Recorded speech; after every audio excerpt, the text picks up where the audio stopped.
दोस्तों स्वागत है अपनी YouTube channel top trending GK में। दोस्तों इस वीडियो में देखने वाले हैं आरआरबी एनटीपीसी 9 मार्च 2021 के सेकंड शिफ्ट में पूछे गए टोटल 40 एग्जैक्ट टू जीके के सवाल, सारे सवाल एक्स्ट्रा फैक्ट सहित देखने वाले हैं ताकि आने वाले शिफ्ट में या फिर अन्य किसी भी कॉम्पिटिटिव एग्जाम्स के लिए काफ़ी इंपॉर्टेंट वीडियो रहेगा। बने रहेगा वीडियो के एंड तक। पीडीएफ फाइल के लिए आपको टेलीग्राम चैनल ज्वाइन करना होगा जिसकी लिंक डिस्क्रिप्शन बॉक्स में है। इन सभी कैंडिडेट का बहुत बहुत धन्यवाद जिन्होंने रियल और ऑथेंटिक सवाल है वो टेलीग्राम पर सेंड किए हैं। आज 10 मार्च को कोई भी एग्जाम नहीं था इसलिए वीडियो नहीं आएगा। सवाल कंटिन्यू करें उससे पहले मैं आपको बता दूं जिन भी कैंडिडेट का एनटीपीसी का एग्जाम नहीं हुआ या फिर ग्रुप डी का फॉर्म डाला हुआ है, अन्य किसी भी कॉम्पिटिटिव एग्जाम्स हैं, रेलवे, एसएससी, बैंकिंग या किसी भी स्टेट गवर्नमेंट एग्जाम की तैयारी कर रहे हैं तो सारे एग्जाम्स के मॉक टेस्ट आपको एक ही पास के अंतर्गत मिल रहे हैं टेक्स्ट बुक पर। और इस ऑफर का लाभ उठाने के लिए डिस्क्रिप्शन बॉक्स में आपको लिंक मिल जाएगी और यदि आप टीटीजे के उसमें कूपन कोड अप्लाई करोगे तो आपको एक्स्ट्रा 30 रुपये का और डिस्काउंट मिलने वाला है। तो 100+ एग्जाम्स के सारे स्टेट और सेंट्रल गवर्नमेंट एग्जाम के मॉक टेस्ट ईयरली वैलिडिटी मिल रही है, 1 वर्ष की वैलिडिटी है। अनलिमिटेड आप मॉक टेस्ट लगा सकते हो सभी एग्जाम्स के, जैसे कि ग्रुप डी के 170 मॉक टेस्ट है, एनटीपीसी के 162 मॉक टेस्ट है। ज़्यादा जानकारी के लिए डिस्क्रिप्शन बॉक्स जरूर चेक कीजिएगा।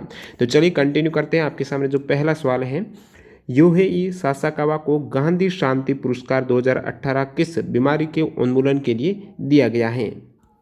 तो गांधी पीस प्राइज 2018 जो यूएई सासाकावा को मिला है वो जापान से है। उनको कुष्ठ उन्मूलन से संबंधित अच्छे प्रयास करने के लिए ये अवार्ड दिया गया है, गांधी शांति पुरस्कार। देखिए कि यहाँ पर मैं आपको बता दूं गांधी शांति पुरस्कार और इंदिरा गांधी शांति पुरस्कार हैं, दोनों ही अलग अलग अवार्ड हैं।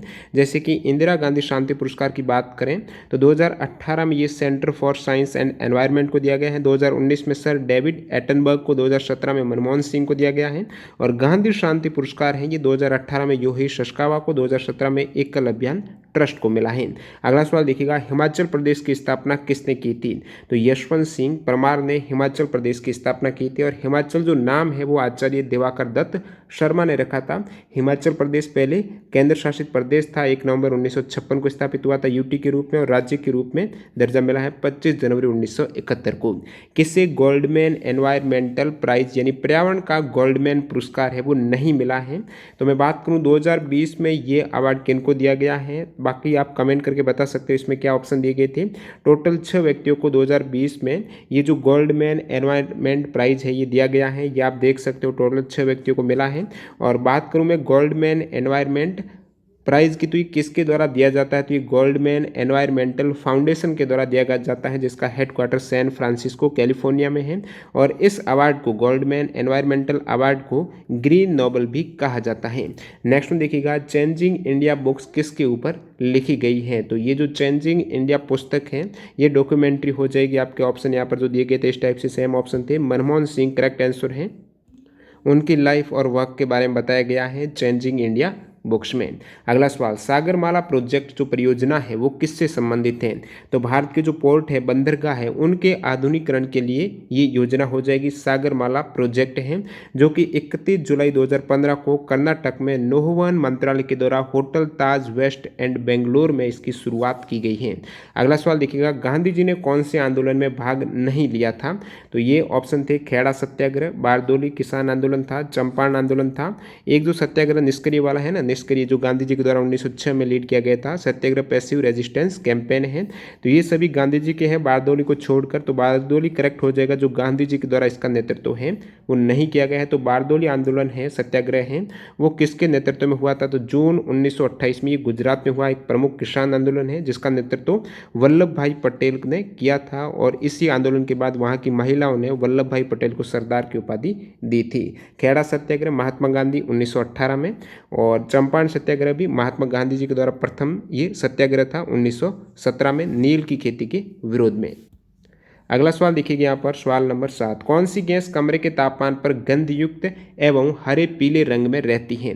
तो कमरे के तापमान पर गंधयुक्त और हरे पीले रंग की गैस है वो क्लोरीन करेक्ट आंसर हो जाएगा।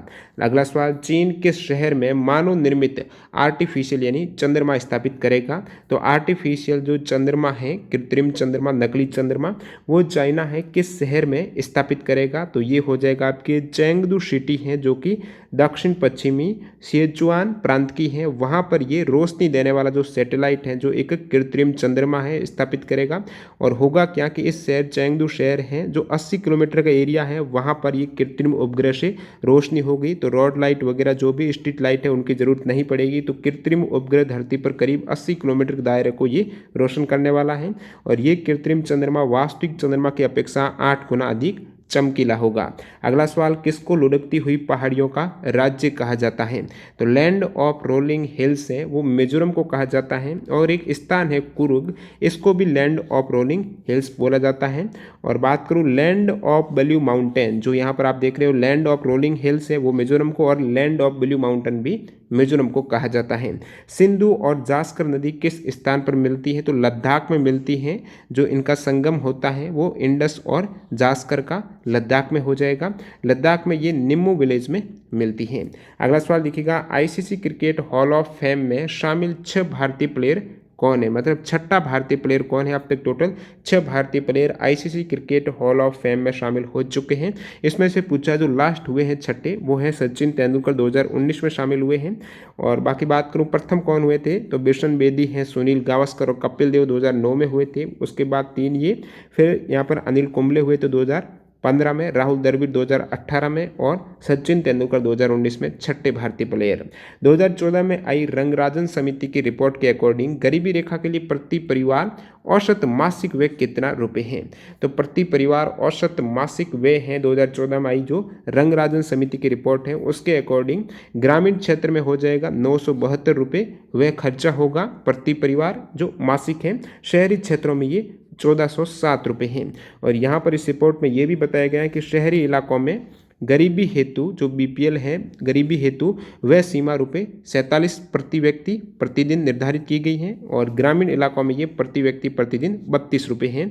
ये तो हो गई रंगराजन समिति ने बताया है कितना व्यय होता है गरीबी रेखा के लिए। तो शहरी क्षेत्रों में 1407, ग्रामीण क्षेत्रों में 972। इसी प्रकार इससे पहले आई थी तेंदुलकर समिति, उनकी रिपोर्ट के अकॉर्डिंग शहरी क्षेत्र हेतु ये सेम 1000 रुपये हैं और ग्रामीण क्षेत्र के लिए ये ग्रामीण हो जाएगा, ग्रामीण क्षेत्र के लिए 816 रुपये। नेक्स्ट में देखिएगा, धन विधेयक को कितने दिनों के अंदर राज्यसभा वापस लौटाना अनिवार्य होता है? तो धन विधेयक ये 14 दिन के भीतर हो जाएगा। लोकसभा के द्वारा पारित करने के बाद जब राज्यसभा को भेजा जाता है ये विधेयक, तो उसकी प्राप्ति की तारीख से 14 दिन की अवधि के अंदर लौटाना होता है राज्यसभा को। कौन सी पीएसयू कंपनी या फिर एक कुछ कंपनियां और उनकी स्थापना वर्ष दिया गया था, सही सुमेलित नहीं है इस टाइप से, तो एग्जैक्ट इसमें ऑप्शन नहीं मिले हैं। बाकी जैसे कि स्टूडेंट ने बताया कि एयरपोर्ट अथॉरिटी ऑफ इंडिया भी था, उसमें ऑप्शन आईयूसीएल भी था।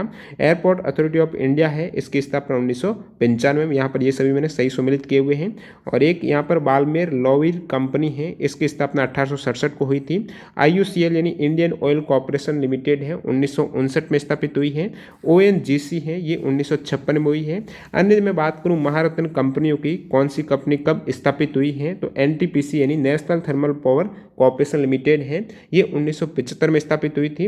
स्टील अथॉरिटी ऑफ इंडिया है 1954 में। भारत हेवी इलेक्ट्रिकल्स लिमिटेड भेल 1964 में हुई थी। गैल यानी gas authority of India limited 1984। Petroleum जो भारत पेट्रोलियम कॉर्पोरेशन बीपीसीएल है 1952 में हुई थी। पावर ग्रिड कॉर्पोरेशन 1989 को हुई थी। कोल इंडिया 1975 में। तो ये जो भी महारत्न कंपनी उनकी स्थापना आपको जरूर याद रखना है। एक बार पूछा गया था सिनगैस किसका मिश्रण है, तो सिनगैस है एक तो ये CO यानी कार्बन मोनोऑक्साइड, साथ ही साथ हाइड्रोजन का मिश्रण होता है और ये एक प्रकार की फ्यूल गैस होती है। नेक्स्ट में देखिए यहाँ पर सवाल नंबर 16, प्रधानमंत्री आवास योजना शहरी PMAY अर्बन वाली ये किसके द्वारा वित्त पोषित है, तो इसका आंसर केंद्र सरकार के द्वारा वित्त पोषित है। बाकी जो ऑप्शन में नेशनल हाउसिंग बैंक है तो वो भी हो सकता है करेक्ट। नेक्स्ट में देखिएगा कामरूप किस राज्य का प्राचीन नाम है, तो कामरूप जो राज्य का प्राचीन नाम है वो असम का है। किस राज्य का? असम का प्राचीन नाम क्या है? कामरूप हो जाएगा। अगला सवाल देखिएगा 2026 में जो फीफा वर्ल्ड कप होने वाला है उसका आयोजन कहाँ पर नहीं होगा ये पूछा है। तो टोटल 3 जगह पर ये फीफा वर्ल्ड कप 2026 आयोजित होने वाले हैं। कहाँ पर? कनाडा, USA और मैक्सिको में। इसमें से ब्राजील करेक्ट हो जाएगा जहाँ पर आयोजन नहीं होने वाला। 2026 का FIFA world cup Canada, Mexico और यूनाइटेड स्टेट में होगा। आपको पूछ ले प्रथम फीफा वर्ल्ड कप कब हुआ था, तो आप कहेंगे 1930 में हुआ था। कहाँ पर? उरुग्वे में हुआ था। 16 टीमों ने हिस्सा लिया था। सबसे अधिक बार विजेता जो फीफा वर्ल्ड कप में, वो ब्राजील हो जाएगी। 5 टाइटल उनके नाम हैं। बात करूं 2022 का फीफा वर्ल्ड कप कतर में होगा। 2018 में जो फीफा वर्ल्ड कप हुआ था रशिया में, उसमें चैंपियन रही है फ्रांस। रनरअप यानी उप विजेता क्रोएशिया रही है। तीसरे स्थान पर बेल्जियम है। कहाँ पर हुआ था? रशिया में। 32 टीमों ने 2018 में भाग लिया था और शुरुआत में लिया था 16 टीमों ने, जो 1930 में हुआ था। अगला सवाल, कौन सा बांध संबंधित राज्य से सम्मिलित नहीं है? तो इसमें कुछ ऑप्शन इस टाइप से थे। नागार्जुन सागर बांध दे रखा था आंध्र प्रदेश से, जो सम्मिलित थे। स्टैनली एक जलाशय था, ये तमिलनाडु में है, ये भी सम्मिलित है। गोविंद सागर है हिमाचल प्रदेश में, हिमाचल प्रदेश हो जाएगा, ये भी सम्मिलित है। चौथा ऑप्शन क्या था वो आप कमेंट करके बताना जो असम्मिलित हो सकता है। अन्य कुछ इंपॉर्टेंट डैम की मैं बात करूं, जैसे टिहरी डैम है, ये कौन सी नदी पर है? भागीरथी नदी पर, उत्तराखंड। गोविंद सागर सतलज नदी, हिमाचल प्रदेश। भाखड़ा नागल बांध है, ये भी यहीं पास में, ये दोनों ही, तो ये सतलुज नदी और हिमाचल प्रदेश में ये भी। कोयना बांध, कोयना नदी महाराष्ट्र में है। गांधी सागर चंबल नदी मध्य प्रदेश। बगलिहार डैम है, चेनाब नदी जम्मू कश्मीर। मुल्ला पेरियार, पेरियार नदी केरला में है। मैथन बांध, ब्राकार नदी झारखंड। निम्मोबाजको बांध है, सिंधु नदी जम्मू कश्मीर। श्री शैलम बांध इंपॉर्टेंट है, कृष्णा नदी आंध्रा में है। चुट्टक डैम की बात करते हैं, सुरु नदी जम्मू कश्मीर में। टिहरी डैम भागीरथी नदी उत्तराखंड। थीन जिसे रणजीत सागर डैम भी बोलते हैं, रावी नदी पंजाब में है। अलमाटी डैम कृष्णा नदी कर्नाटक में है। महाराणा प्रताप सागर या पोंग डैम है, ये ब्यास नदी पर हिमाचल प्रदेश में। पोचमपाट गोदावरी नदी तेलंगाना। स्टैनली जो जलाशय था, इसका अन्य नाम मेट्रू डैम, आपको पता होगा, तो मेट्रू कहाँ पर? ये तमिलनाडु कावेरी में। उकाई डैम है ताप्ती नदी पर गुजरात में। कृष्णा सागर है, ये कर्नाटक में। नागार्जुन सागर था, ये कृष्णा नदी पर है, आंध्र प्रदेश और तेलंगाना दोनों राज्यों की सीमाओं पर। पंचेत डैम दामोदर नदी झारखंड। सरदार सरोवर नर्मदा गुजरात। हीराकुंड है महानदी ओडिशा में। अगला सवाल देखिएगा, किसको सर्वाधिक बार राष्ट्रीय फिल्म पुरस्कार मिला है? तो सर्वाधिक बार ऑल कैटेगरी में बात करूं तो सत्यजीत रे को 32 अवार्ड मिल चुके हैं राष्ट्रीय फिल्म पुरस्कार के, और ये बेस्ट डायरेक्टर के इनमें से कैटेगरी के 6 मिले शायद। तो सत्यजीत रे को सबसे अधिक अवार्ड मिले हैं राष्ट्रीय फिल्म अवार्ड में। बेस्ट एक्टर का यदि अलग से पूछ लें कि बेस्ट एक्टर का सर्वाधिक राष्ट्रीय फिल्म पुरस्कार किसे मिला, तो वो अमिताभ बच्चन को 4 अवार्ड मिले हैं। बेस्ट एक्ट्रेस का पूछ लें तो ये शबना आजमी को मिला है 5 अवार्ड। अगला सवाल देखिएगा यहाँ पर, फुल फॉर्म ऑफ वैन। वैन की फुल फॉर्म है वाइड एरिया नेटवर्क। सिख पंथ में पंज तख्त में कौन सा शामिल नहीं है? तो सिख पंथ में पंज तख्त यानी 5 गुरुद्वारों को कहते हैं जिनका सिख धर्म में विशेष महत्व है। तो ये 5 गुरुद्वारे, एक तो इसे कहा जाता है अकाल तख्त अमृतसर में है, दमदमा साहिब है, केशगढ़ साहिब, पटना साहिब और हुजूर साहिब, ये 5 तख्त पंच तख्त कहलाते हैं सिख धर्म में। नेक्स्ट में देखिएगा, मानव शरीर की ऊर्जा किस इकाई में मापी जाती है? जो भोजन में निहित ऊर्जा है वो कैलोरी हो जाएगी मानव शरीर के केस में भी। ओपन सोर्स ऑपरेटिंग सिस्टम कौन सा है, ये आपको पूछा है। ओपन सोर्स ऑपरेटिंग सिस्टम में आपके लिनक्स हो जाएगा। बात करूं माइक्रोसॉफ्ट विंडोज की, तो ये क्लोज्ड सोर्स ऑपरेटिंग सिस्टम है। निम्न में से कौन सा क्षार नहीं है? तो क्षार में आपके ये ऑप्शन थे, aluminium hydroxide, sodium hydroxide, calcium hydroxide और मैग्नीशियम हाइड्रोक्साइड। तो स्पेशली इन 4 ऑप्शन की बात करूं तो आपके एल्यूमिनियम हाइड्रोक्साइड करेक्ट हो सकता है, क्योंकि ये एम्फोटेरिक है, मतलब उभयधर्मी है। क्या हुआ कि इसमें क्षार और अम्लीय दोनों गुण होते हैं, बाकी सभी क्षारीय गुण होते हैं, तो ये करेक्ट हो जाएगा। अगला सवाल देखिएगा, hack proof quantum communication satellite किस देश के द्वारा लॉन्च किया जा रहा है? तो hack proof quantum communication satellite है, ये है चाइना लॉन्च कर रहा है, तो चाइना करेक्ट आंसर हो जाएगा। मतलब कोई भी कम्युनिकेशन करना है, मैसेज सेंड करना, बिल्कुल हैक प्रूफ रहेगा, पासवर्ड वगैरह। नेक्स्ट में देखिएगा, who gave the slogan of total revolution, मतलब संपूर्ण क्रांति का नारा किसने दिया? तो जयप्रकाश नारायण ने। ये संपूर्ण क्रांति का नारा कब दिया था?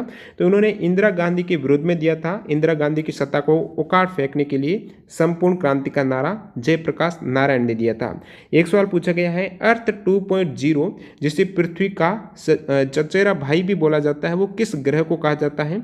तो पृथ्वी का कजिन, अर्थ कजिन, या फिर इसे अर्थ 2.0 बोला जाता है। तो ये केपलर 452b को बोलते हैं, जिसकी डिस्कवरी खोज है वो 23 जुलाई 2015 को हुई है। फैनी चक्रवात का उद्गम कहाँ से हुआ है, यानी पूछा गया इसमें स्पेशली ऑप्शन थे, तो ये किस टाइप का उपग्रह है? चक्रवात साइक्लोन है फैनी साइक्लोन। उसमें ऑप्शन ध्रुवीय टाइप इस टाइप से था, तो एक उष्ण कटिबंधीय भी ऑप्शन था जो करेक्ट हो जाएगा, जो कि 26 अप्रैल 2019 को ये उष्ण कटिबंधीय गिरफ्त यानी हिंद महासागर के सुमात्रा के पश्चिम में आया था, चक्रवात मतलब इसका उद्गम हुआ था, तो ये उष्ण कटिबंधीय हो जाएगा। एग्जाम में इससे पहले एनटीपीसी में पूछा फैनी शब्द का क्या मतलब है, जो फैनी चक्रवात है, तो जो फैनी शब्द है ये सांप हो जाएगा, नाग हो जाएगा। और भारत में सबसे अधिक प्रभावित इस चक्रवात से ओडिशा हुआ था। एक सवाल पूछा गया है इको मार्क के लोगो में किसका चित्र बना हुआ है, तो ये आप देख सकते हो इको मार्क का लोगो है, इसमें ये मिट्टी का घड़ा है, ये मिट्टी का घड़ा करेक्ट आंसर हो जाएगा। और ये जो इको मार्क है ये भारतीय मानक ब्यूरो के द्वारा जारी किया गया एक प्रमाणन चिन्ह है। और इसका उद्देश्य क्या है, इको मार्क जो इको फ्रेंडली आप कह सकते हो, उद्देश्य है पर्यावरण के प्रभाव को कम करने के प्रति उपभोक्ताओं में जागरूकता बढ़ाना है। और ये स्कीम लॉन्च हुई थी, इको मार्क स्कीम 1991 में ये लॉन्च की गई थी। इस योजना के तहत भारत सरकार ने 17 उत्पाद श्रेणियों के लिए ये मापदंड तय किए हैं। इस प्रोडक्ट ये सभी इको मार्क पर हो गए, साबुन और डिटर्जेंट है, कागज, खाद्य पदार्थ, आप ये सारे 17 प्रोडक्ट देख सकते हो। जर्मनी के संविधान से क्या लिया गया है, तो जर्मनी के संविधान से, जो भारतीय संविधान के विदेशी स्रोत में बात करें तो आपातकाल के दौरान, इमरजेंसी के दौरान है वो राष्ट्रपति हैं, उनको मौलिक अधिकार संबंधी शक्तियां रहती हैं। तो मौलिक अधिकार हैं जब आपातकाल लागू होता है उस केस में ये लागू नहीं होते हैं मौलिक अधिकार। जंतु कोशिका एवं पादप कोशिका में कौन सा अंतर से संबंधित एक गलत कथन आपको बताना था, तो ये 3 ऑप्शन मिले हैं। पादप कोशिका का आकार जंतु कोशिका से बड़ा होता है, एक ये दिया गया था। एक था जंतु कोशिका में पादप कोशिका से ज़्यादा बड़ी रिक्तिका होती है। फिर था कि प्लांट कोशिका है, पादप कोशिका में जो कोशिका वॉल है, कोशिका भित्ति है वो होती है, और एनिमल जंतु कोशिका में ये कोशिका भित्ति नहीं होती है। तो इसमें से ऑप्शन बी है वो गलत कथन दिया हुआ है। ऑप्शन बी में क्या दिया गया, जंतु कोशिका में पादप कोशिका से ज़्यादा बड़ी रिक्तिका होती है, तो यहाँ पर उल्टा हो जाएगा, पादप कोशिका में ज़्यादा स्पेस होता है, ज़्यादा रिक्तिका होती है जंतु कोशिका के सापेक्ष है, तो ये उल्टा स्टेटमेंट था, गलत दिया हुआ था। बाकी पादप कोशिका का आकार जंतु कोशिका से बड़ा होता है। और यहाँ पर मैं कुछ इंपॉर्टेंट आपको फैक्ट बताऊँ तो पादप कोशिका में क्या पाया जाता है, लवक पाया जाता है, प्लास्टिड, जो जंतु कोशिका में नहीं पाया जाता है। तो केवल पादप कोशिका में लवक और कोशिका भित्ति पाई जाती है। तो कोशिका भित्ति जंतु कोशिकाओं में नहीं होती, केवल पादप कोशिका में। बहुत बार पूछा जाता है किससे बनी होती है पादप कोशिका में सेल वॉल, तो ये सेलुलोज से होती है। और पादप कोशिका में लवक पाया जाता है जो जंतु कोशिका में नहीं पाया जाता। अब आप कहेंगे ऐसा कौन सा कोशिकांग है वो केवल जंतु कोशिका में होता है, पादप कोशिका में नहीं होता है, तो सेंट्रोसोम जो तारक काय है वो केवल जंतु कोशिकाओं पाया जाता है और कोशिका विभाजन में सहायता करता है, ये पादप कोशिका में नहीं पाया जाता है। नेक्स्ट में देखिएगा, संयुक्त राष्ट्र की 75वीं वर्षगांठ की स्मृति में आयोजित वार्षिक संगीत कार्यक्रम पर और एक उच्च स्तरीय मीटिंग हुई थी, उसकी थीम आपको पूछी है। तो 75वीं वर्षगांठ की स्मृति में यूनाइटेड नेशंस की एक वार्षिक संगीत समारोह हुआ है, कार्यक्रम हुआ है, उसके साथ साथ एक उच्च स्तरीय मीटिंग की जो थीम है 2020 में हुई है ये। इसकी थीम है the future we want, the UN we need, reaffirming our collective commitment to multilateralism. तो ये इसकी थीम हो जाएगी। और ये कब लॉन्च हुआ है, 21 सितंबर 2020 को ये कार्यक्रम है। कोविड-19 के कारण ये स्क्रीन प्ले इसमें शो किया गया है। और बात करूं यहाँ पर मैं, संयुक्त राष्ट्र दिवस मनाने के लिए जनरल असेंबली हॉल में एक वार्षिक संगीत कार्यक्रम आयोजित किया जाता है हर साल। और इस वर्ष 2020 में कोविड-19 की महामारी के कारण कॉन्सर्ट है पूर्व निर्धारित किया गया था, मतलब 21 सितंबर 2020 को ये हो गया था। और फिर 22 अक्टूबर 2020 को जो जनरल असेंबली है वहाँ पर ये प्रदर्शित किया गया था। बढ़ते हैं अगले सवाल की ओर। सवाल नंबर 34, शाहजहां ने किसका निर्माण नहीं करवाया है, ये ऑप्शन थे जामा मस्जिद दिल्ली, दिल्ली का लाल किला, बुलंद दरवाजा, एक ऑप्शन नहीं मिला है।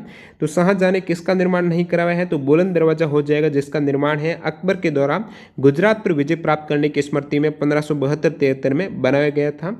बाकी देखिए बुलंद दरवाजा ये कहाँ पर है, फतेहपुर सीकरी में स्थित है। बुलंद दरवाजा एक यूनेस्को वर्ल्ड हेरिटेज साइट भी है। और ये सभी ऑप्शन जामा मस्जिद दिल्ली है, लाल किला है, ये शाहजहां के द्वारा निर्मित है। नेक्स्ट यहाँ पर धान है, जो चावल है, उनके खेतों में कौन सी खरपतवार उग जाती हैं, तो चावल या फिर पेडी धान के खेतों में उगने वाली जो खरपतवार घास है उसका नाम आपको पूछा था, तो यहाँ पर ऑप्शन नहीं मिले हैं। वैसे ये प्रमुख आप देख सकते हो, साइप्रेस जो इसका वैज्ञानिक नाम है, सेडगैस है, साइप्रस आइरिया है, साइप्रस मैरिटिमस है, ये सभी जो खरपतवार हैं ये धान के खेतों में उग जाते हैं। एक सवाल पूछा गया, ऑलवेज अलर्ट किस एजेंसी का मोटो हो जाएगा, तो आईबी का जो मोटो है उसका नाम है ऑलवेज अलर्ट हैं। आईबी की बात करूं जो इंटेलिजेंस ब्यूरो है, इसके वर्तमान में डायरेक्टर कौन है इंटेलिजेंस ब्यूरो के, जो अरविंद कुमार हैं। आईबी की स्थापना हुई है 1887 में। मृतकों का टीला है वो किस पुरातात्विक स्थल को कहा जाता है? मोहनजोदड़ो, जो कि लरकाना जिला सिंध पाकिस्तान में है, इसी मृतकों का टीला कहा जाता है। एक सवाल पूछा गया है, सुभाष चंद्र बोस ने यानी इनसे संबंधित गलत कथन कौन सा है? तो सुभाष चंद्र बोस से संबंधित यहाँ पर ये स्टेटमेंट दिए गए थे। संविधान प्रारूप समिति के सदस्य थे, उन्होंने आज़ाद हिंद फौज का नेतृत्व किया, गांधी जी के साथ असहयोग आंदोलन में शामिल थे, फॉरवर्ड ब्लॉक की स्थापना की। तो इनमें से यहाँ पर संविधान जो ड्राफ्टिंग कमेटी के ये मेंबर्स नहीं थे, टोटल 7 मेंबर्स थे प्रारूप समिति के, उनमें से सुभाष चंद्र बोस नहीं थे, तो ये करेक्ट हो जाएगा, गलत कथन है। बाकी आज़ाद हिंद फौज का नेतृत्व किया था और गांधी जी के साथ ये असहयोग आंदोलन में भी थे, फॉरवर्ड ब्लॉक की स्थापना इन्होंने की थी। बात करूं संविधान की जो मसौदा समिति है, ड्राफ्टिंग कमेटी है, उनके 7 सदस्य एग्जाम में पूछ लेता है बहुत बार, कौन से नहीं है कौन से हैं? तो अल्लादी कृष्ण स्वामी अय्यर हैं, एन गोपाल स्वामी, फिर यहाँ पर भीमराव अंबेडकर जी जो कि अध्यक्ष थे मसौदा समिति के, K M Munshi, Mohammad Saadulla, B L Mitter और डी पी खेतान। और इनमें से 2 सदस्य बाद में ऐड हुए हैं किनके स्थान पर? जैसे कि एन माधव राव और टी टी कृष्णमाचारी भी थे, और एन माधव राव है ये बी एल मित्तर के स्थान पर आए थे, जिनका बीमार होने के कारण, स्वास्थ्य के कारण इस्तीफा दे दिया था इन्होंने। और फिर आए थे टी टी कृष्णमाचारी जो कि डी पी खेतान का स्थान लिया था, जिनकी मृत्यु हो गई थी 1948 में। अगला सवाल, सीएजी का कार्यकाल कितना होता है? तो 6 वर्ष होता है या फिर 65 वर्ष का, जो भी पहले हो। आर्टिकल 148 में वर्णित है सीएजी भारत के नियंत्रक और महालेखा परीक्षक है, वर्तमान में है।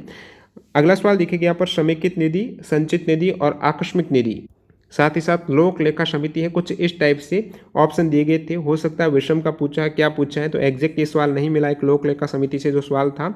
आप कमेंट बॉक्स में जरूर बताना जिन भी स्टूडेंट को ये सही याद है कि किस टाइप से पूछा गया है। लोक लेखा समिति की बात करें तो भारतीय संसद के कुछ चुने हुए सदस्यों की समिति है जो भारत सरकार के खर्चों की लेखा परीक्षा ऑडिटिंग करते हैं और सरकार को प्राप्त सभी राजस्व हैं, ये हो जाएगी आपके संचित निधि हैं, जितने भी राजस्व हैं, बाजार से दिए गए ऋण हैं, इन सभी का जो फंड रहता है संचित निधि में जमा होते हैं। आकस्मिक निधि है, ये निधि राष्ट्रपति और कार्यपालिका के अधीन होती है, मतलब संसद की इजाज़त के बिना इसमें पैसा निकाल सकते हैं। तो यहाँ पर ये हो गई आपके संचित, आकस्मिक और लोक लेखा समिति। तो दोस्तों इस शिफ्ट में पूछे गए लगभग सारे सवाल कवर हो गए हैं इस एक सवाल को छोड़कर। तो इसका आंसर या फिर एग्जैक्ट क्या सवाल था आप कमेंट बॉक्स में ज़रूर बताना। वीडियो पूरा देखने के लिए आपका बहुत बहुत धन्यवाद। मिलते हैं ऐसे किसी नए वीडियो के साथ। वंदे मातरम। जय हिंद दोस्तों।